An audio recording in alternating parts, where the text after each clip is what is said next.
Jesus Cristo.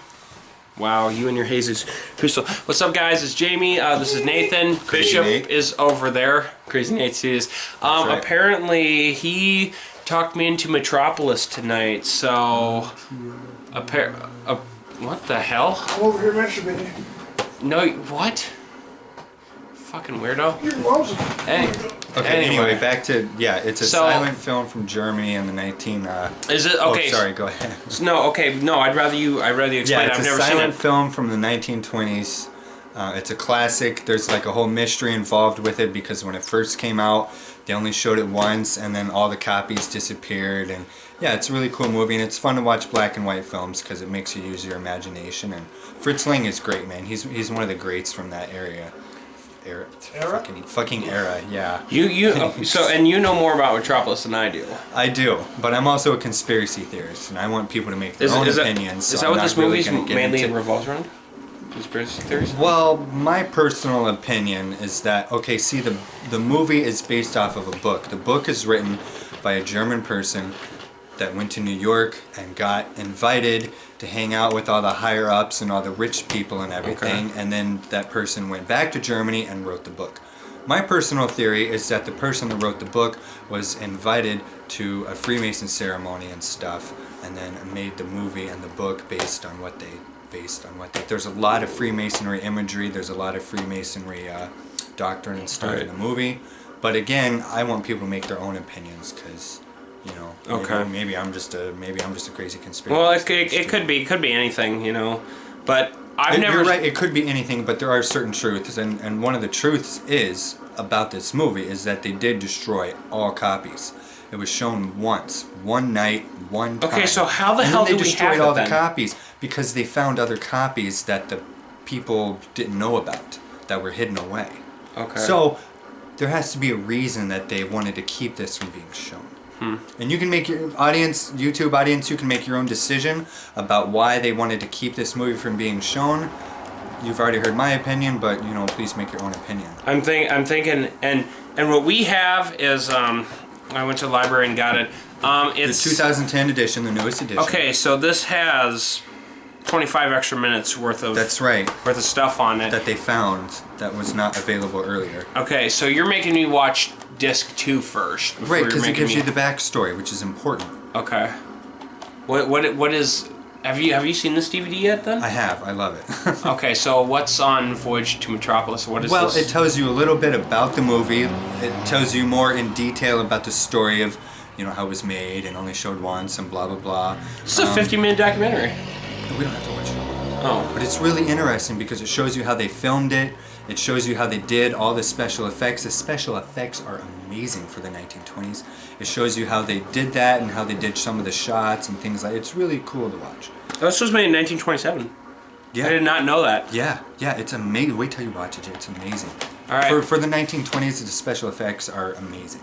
Well, I'm going to give it a shot. We'll see what happens, okay? Yeah. This is a first for Insane 101. This is a first for me. This is going to be nuts. Right, and I'm hoping he likes these kind of movies. And, old movies are really fun. And anybody who follows my channel, they know why. They know I'm a huge fan of the black and white Universal monster movies. Yep. One of the very first movies I ever got into was King Kong, which, by the way, you need to return the favor and you need to watch the 33 King Kong with me then. Okay, it's probably a silent film? No. But it was made in 1933. Well, if you like this, there's Nosferatu. I've seen Nosferatu. Okay, there's other ones by Fritz Lang. I'm trying to get you into Humphrey Bogart movies. I mean, if you like black and white, I've seen about maybe Bogart. 2 of them. Well, have you seen The African Queen? No, but it's on my to-do list. Okay, that's definitely on my that's to-do his best in my opinion. So maybe we'll do that next. All but right. Anyway, let's get started. You know, where's that case at actually? Right here. All right.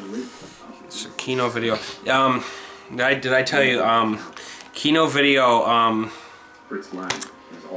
Did you say this was like a conspiracy type of film or something? Well, kinda, a little bit, yeah. There is a conspiracy around the film. I've noticed Kino film. There was a Germany Titanic film that came out in it was either 42 or 43. And I know the Nazis produced it. Well, it was banned. I've heard of it, yeah. It was banned for a long time. and I remember Kino had actually released it. There's another one, Kim Jong the second kidnapped some Korean famous producer because he was a huge fan of Godzilla or King Kong or something. That's gnarly. And he had him make this film that showed North Korea was some dominant or whatever. It was called Pulgasari, and I've seen that too. Oh, and I remember Kino did a release of that. So I'm wondering if Kino's actually like a home front for banned or conspiritual like sort of DVD releases. I don't know about that. I think they also own the rights to Nosferatu. Maybe it's both. Well, Kino, I know this. I think this is actually public domain though. The problem is, Probably. which is why they have every right to release it. Oh, Okay, what happens is they do a film and then they'll do the registration. Okay. Well, somebody will forget to Or the copyright just runs out. they forget to repay for the copyright. I think Nosferatu was made in like what 1919 Yeah. or something like that. They forget to pay for the copyright Right. again, so then it becomes public domain, and that happened a lot with the earlier movies. Right. Interesting. Okay. Yeah, I've never heard of the North Korea thing. A lot of people don't actually know, and I was trippy. well. Here's the thing: I looked this up about a week ago. Somebody had just had told me that Pulgasari was banned, and I had no idea why. So I looked a little bit more into it. I found out about the Kim Jong thing, and I was like, oh wow, that's kind of nuts. But he kidnapped this guy, and he kidnapped his wife. Like a serious kidnap? Yeah, he held him By hostage. force? Yeah, he held him hostage in North Korea. Had to make all these movies. Oh my God. And then, but they eventually escaped on a tour in the United States. Okay. So they did get away, but it just what's up? Camera's not on. Camera has 2 on. It says recording right there. It's facing backwards. Okay. A vicious cycle. We must kill it. Remind me to kill a cycle. Oh my god. If anything, I just kind of want to know why. Yeah, did you really actually know what happened? Why they hit all the canisters? Or they tried destroying Metropolis? Is there already been any specified? Nobody will ever know unless they were alive back then. But there had to have been a reason. And it can't be because the movie sucks. See, what happened was, okay, there's a lot of things involved. There's the author of the book, which isn't Fritz Lang. Fritz Lang directed the movie based off the book. What happened was around this time, as I'm sure you know with your history, the film business was just beginning, really. Hollywood started to notice these German directors and German movies. What they did was Hollywood bought out the company that Fritz Lang worked for. Okay. It was Hollywood that destroyed all the copies and wouldn't let the movie be shown. Okay. That only happened after an American company bought a movie based on a German's experience in America. So this is a German film. It's a German film, Okay. but right when this film was released was when that deal between Hollywood and the German production company was going on. It was after Hollywood bought the German production company that the copies. It just happened to be a coincidence that just as this movie was being released, that deal was being finalized. But there had to have been a reason that a American company would want to oppress a German movie made by a German that had a certain experience in America. The only thing I can think of. You guys make your own decision. There had to be a reason. It's not because it's a bad movie. The movie's awesome. Go ahead. Sorry. No, it's okay. I get passionate about That's this okay. stuff. But I was gonna say the only thing I could even so much as think about is World War One. There could be that. There's also a lot of Freemasonry doctrine and symbols and things in the movie, and it really documents how the elite really intentionally oppress people and things like that. I mean, you would figure a movie like that wouldn't want to be released. Hollywood movies are supposed to be happy and oh yeah, the world is great and it's all happy, and that totally destroys the image that Hollywood is going for if it's really put out there that the elite people are oppressing others. Oh, okay. Well, things like that. the other thing I can think of too is it was, if anything, this took place 2 years before the crash of '29, didn't it?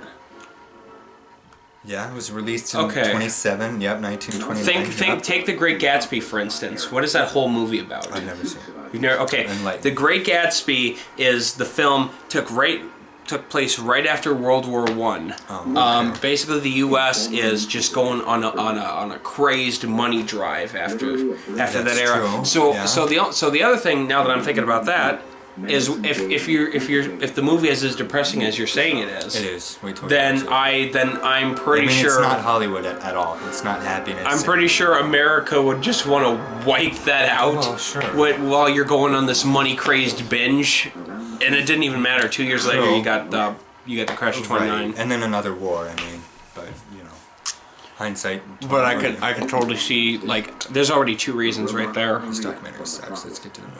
All right, I'm gonna put. I was hoping the documentary would really get into details about the controversy surrounding the movie, but this is more about the production This and is- how they did the shots and the technology behind the movie, which is interesting, but you can Right. watch it on your own time. Yeah, Yeah. and I probably will I too. was hoping it would go more into the kind of the mystery behind It is a 50-minute. You got to fill a 50-minute void too. So But I don't want to watch through the whole thing, And then- just for the 5 minutes about the Right. mystery. well, it all depends. Anyway, I'm gonna put on the video. I'm gonna put on the movie. Let's cut to the chase. I gotta go be with my kid anyway. Okay, so basically, we just read that. Okay, sum this up for me. I can't. What did we just end up reading? The half the footage is lost. They when the film came out, they cut it down in American Hollywood. yeah they Because they had recently just bought UFA, or UFA, which is a German production company. It took until 2008 to be able to piece it together, basically, is what we okay just here. read. So they have no reference to go on. Except for the script. They must have the original script, or else how would they be able to have any point of reference? I have no goddamn idea. Yeah. So it says it's gonna black out every now and then. Yeah, what the but hell? it doesn't happen that much. Okay, but here's my question. There have been earlier. Look at these shots, though, like, I know. There have been earlier releases of this 1927, though. and they were able to have effects like this. But there were earlier releases of this though. True, and they were even less complete than what we're watching now. So how in the heck? Okay, if this movie is 2 hours and 20 minutes, how the hell do you have earlier releases of it then? Because as time goes on, they keep finding more pieces to it. I mean, because you got to figure there were different edits of the movie. There were different, you know what I'm saying? Like they would. I mean, you're a movie maker. You film it, and then there's the original, and then there's this edit and that edit, and maybe they Yeah, make a but I- copy and sent it off to that person. Maybe that's Okay. how it ended up in Argentina. I mean, I don't know. Well, I will give them credit though. At least they didn't go the Night of the Living Dead route. Right. Which I don't know if you know about this, but George Romero, who did the original '68 Night of the Living Dead, Okay. when he released his 40th anniversary, Okay. he went back and reshot like a bunch of stuff to add in. Oh no! See, none of this is yeah, and added. this is all found original stuff. This is found original. Yeah, footage. this is all. Right. They didn't go back and try to recreate any of it no, like they didn't. George which Romero keeps it did. really pure, and which again tells you the importance of this. So you're definitely not sitting here looking at 30 years worth of difference, or No, even no, or you're even not. No, and 50 that's- years worth. And that's why I like this movie. Absolutely.